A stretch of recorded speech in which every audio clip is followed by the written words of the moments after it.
আসসালামু আলাইকুম। সবাই কেমন আছো? নিশ্চয়ই ভালো। আলহামদুলিল্লাহ, আমরাও আল্লাহর রহমতে ভালো আছি। তো আজকে একটা নতুন রেসিপি নিয়ে আসলাম, সেটা হচ্ছে মুগ ডাল আর চিকেনের রেসিপি। তো চলো দেখি কিভাবে রান্না করব।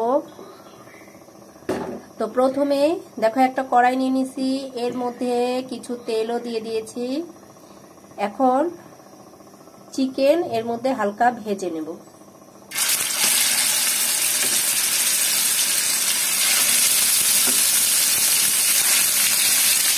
এই যে চিকেনগুলো দিয়ে দিলাম, বেশি ভাজা যাবে না, হালকা জুসি ভাব রাখতে হবে। তো হালকাভাবে এগুলো ভেজে নেব।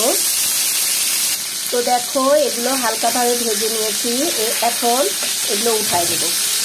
তো এই যে এরপরে এই তেলের মধ্যে আমি এই মুগ ডালগুলো এই ডালগুলো ভেজে নেব। দেখো, ডালগুলো এখন এই তেলের মধ্যে সুন্দর করে ভেজে নিতে হবে, হালকাভাবে ভেজে নেব।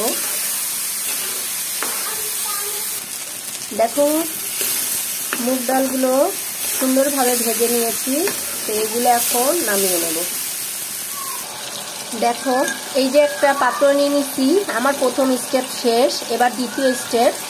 এর মধ্যে আমি কিছু পেঁয়াজ দিয়ে দিলাম 1 কাপের মতো, আর বেশ কিছু তেল দিয়ে দিয়েছি। তো এর মধ্যে দিয়ে দেব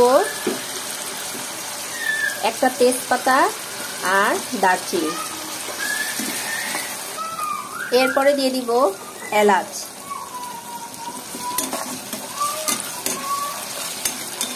পেঁয়াজগুলো হালকা একটু ব্রাউন কালার করতে হবে, হালকা, খুব বেশি না। দেখো, হালকা ব্রাউন কালার হয়ে আসছে। তো এর মধ্যে আমি দিয়ে দেব এই যে কিছু আদা রসুন পেস্ট। এরপরে দিয়ে দিব হলুদ, মরিচ আর লবণ। এই গুঁড়ো মরিচগুলো এভাবে করে পানিতে গুলিয়ে তারপরে দিলে খুব সুন্দর একটা কালার আসে, দেখতেই পাবে। তো এই যে এগুলো একসাথে কষাতে হবে। এরপরে দিয়ে দিব, দেখো 25 মশলা বাজারে পাওয়া যায়, তো সেটা দিয়ে দেব, দিয়ে ভালোভাবে আবারও কষাবো। এরপরে দিয়ে দিব, দেখো 2টো ছোট টমেটো পেস্ট করে নিছি, তো সেটা দিয়ে দেব। তো টমেটোটা দিলে খুবই ভালো লাগে, টমেটো দেবেন মাস্ট। তো এগুলো এখন সব খুব সুন্দরভাবে কষিয়ে নেব। যত কষাবে মশলা, তত তরকারি বা যে কোনো রেসিপি করলে সেগুলোর টেস্ট বেশি বাড়ে। তো এগুলো সব একসাথে কষিয়ে নেব, যতক্ষণ তেল উপরে উঠে না আসে কষাতে হবে। এই যে দেখো, তেলটা খুব সুন্দরভাবে উঠে আসছে। এখন আমি দিয়ে দিব চিকেনগুলো। এই যে চিকেনগুলো সব দিয়ে দিলাম। এই চিকেন দেওয়ার পরে এরপরে দিয়ে দিব দেখো জিরে ভাজাটা। আর হচ্ছে, দাঁড়াও একটা জিনিস দেখাই, এই যে বেরেস্তা পেঁয়াজের সেটা আর টমেটো মাস্ট দেবে। এই 3টা জিনিস দিলে খাবারটা, রেসিপিটা খুবই সুন্দর এবং মজাদার হয়। তো এইভাবে করে দেবে, দিয়ে সুন্দরভাবে কষিয়ে নেব। দেখো, খুব ভালোভাবে কষিয়ে নেওয়া শেষ। এখন আমি এখানে একটু পানি দিয়ে দেব।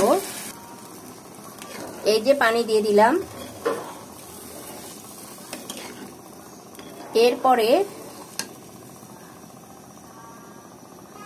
এই যে ভেজে রাখা মুগ ডালগুলো, এগুলো দিয়ে দেব। দেখো, এই যে মুগ ডালগুলো দিয়ে দিলাম, এবার পানিও দিয়ে দিয়েছি। তো এটা আমি এখন কিছুক্ষণ ঢাকা দিয়ে রেখে দেব।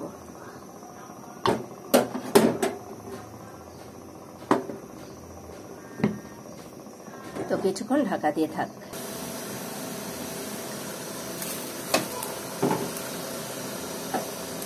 দেখো কত সুন্দর হয়েছে। তো এরপরে আমি দিয়ে দিব এই যে ঘি মাস্ট দিতেই হবে। ঘি, জিরা গুঁড়ো আর টমেটো এটা তো দিতেই হবে, দিলেই খাবারের টেস্টটা বেশি হয়। এরপরে দিয়ে দিব কিছু কাঁচামরিচ, দিয়ে আবার কিছুক্ষণ ঢাকা দিয়ে রাখতে হবে। তো আলহামদুলিল্লাহ এই যে তৈরি হয়ে গেল আমার খুবই মজাদার মুগ ডাল দিয়ে চিকেনের রেসিপি। তো এমন করে বাসায় তৈরি করে খেয়ে দেখবে, খুবই ভালো লাগবে। ভাত, রুটি, পরোটা সব কিছুর সাথেই ভালো লাগবে। আমার তো ভালো লাগে, কিন্তু সবার টেস্ট তো এক না। একবার ট্রাই করতে তো ক্ষতি নেই, একবার হলেও এই রেসিপিটা ট্রাই করবে, মন্দ লাগবে না। তো আজকে এতটুকুই। ভালো থাকবে, সুস্থ থাকবে। আসসালামু আলাইকুম।